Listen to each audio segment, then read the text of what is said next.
মনে হচ্ছে এই মুহূর্তে ডক্টর ইউনূস হচ্ছে হামিদ খান বেশি জনপ্রিয়, এবং হামিদ খান রাস্তায় বের হয়ে হাঁটুক, ওনার গায়ে কেউ একটা ফুলের টোকা দিবে কিনা আমার সন্দেহ।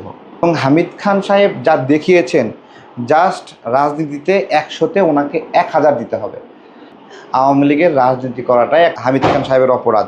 এই অপরাধে যদি ওনাকে ফাঁসি দিতে চান, গ্রেপ্তার করতে পারেন, তাহলে করেন। আমি ওনাকে বেশি একটা পছন্দ করতাম না, কারণ ভিন্ন রাজনীতি করতাম, কিন্তু আমার কাছে এটা মনে হচ্ছে। দেখেন, এই হামিদ খান সাহেব, সাবেক রাষ্ট্রপতি, উনি দেশের বাহিরে গেলেন, এইটাকে কেন্দ্র করে হাসনাত এবং সার্জিস তারা আওয়ামী লীগ নিষিদ্ধ সহ কী একটা তুলকালাম ঘটনা ঘটাইল, তাই না? এবং এই অভিযোগে কাকে বহিষ্কার করা হলো? ওই কিশোরগঞ্জের 2 পুলিশ কর্মকর্তা, স্টাফকে, তাই না? তারা কি এই বিষয়ে জড়িত বলেন? এই দরকার ছিল এগুলো লোক দেখানো কাজ করা?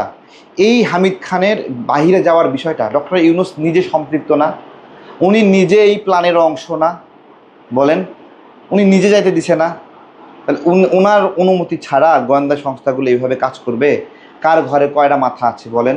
এমনি সব পুলিশ টুলিশ সব টেনশনে আছে, ওদের ঠেকা পড়ছে হামিদ খানকে দেশ থেকে বাইর করে দেবে। গোয়েন্দা সংস্থার অফিসাররা একটা আতঙ্কে আছে, কখন কার চাকরি চলে যায়, ওরা কি বের করে দেবে? ডক্টর ইউনূস সরাসরি সম্পৃক্ত হামিদ খানের দেশের বাইরে যাওয়া নিয়ে।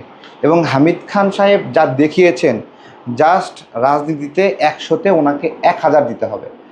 কারণ এইভাবে দেশের বাইরে সবাই, সেই লোকটা দেশে ফিরে এসে কি যে রিভার্স অ্যাকশন হয়েছে, এটা বলতে পারবেন না।